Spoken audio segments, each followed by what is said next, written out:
I'm Wayne Simmonds, and for me, it's always been hockey. My dad would always wake me up at like 6 in the morning and be like, all right, we're going to skate, and I'd be like, nah, yo, it's too cold, we can't go. And he'd be like, I'll get you hot chocolate. I'm like, all right, let's go. I think it was such a challenge for me at the start that I relished it. Falling, getting back up, falling, getting back up. I was trying to go faster.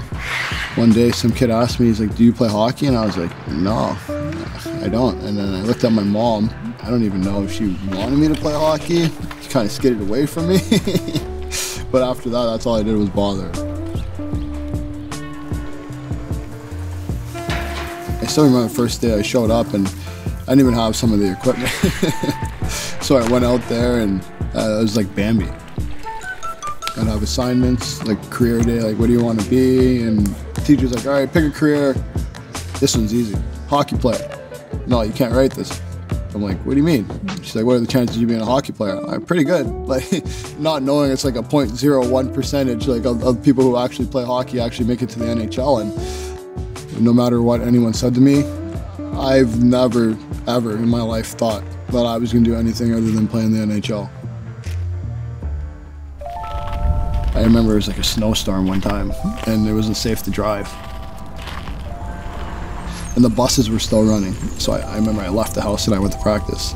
My dad's sitting at home and he doesn't know where I am. He calls my mom, he's like, I think he went to practice. And my mom was on the way home from work and she stops in the rink and she's like, yeah, he's here.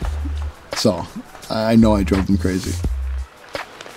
You know, hockey's a white sport. So you need to know someone that was in the sport who looked like you and who succeeded.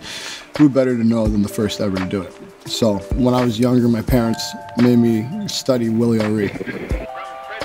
He's the first one to ever do it. So when I started playing hockey, I looked at it as like there's nothing that could happen to me that didn't happen to him already. He still loves the game, so why not? When a kid dreams, I think you gotta foster those dreams and, push them in the right direction. You don't say you can't do this. I think that's the biggest mistake people make. You try to tell people that they can't do something, and I think people do that because they're scared and maybe they're not able to do it, but who are you to tell somebody else they can't follow their dreams and get to where they want to get to? When that happened to me when I was younger, it was like a gnat. Just get away from me. I remember I started the other night and it was like Wayne Simmonds from Scarborough, Ontario, and the crowd went wild. And I think especially being a black player in the NHL, a lot of kids can identify with me. Let them know if they have a dream, chase your dream. As long as you have the right mindset and the right work ethic, anything is possible. I'm Wayne Simmonds, and play has no limits. PlayStation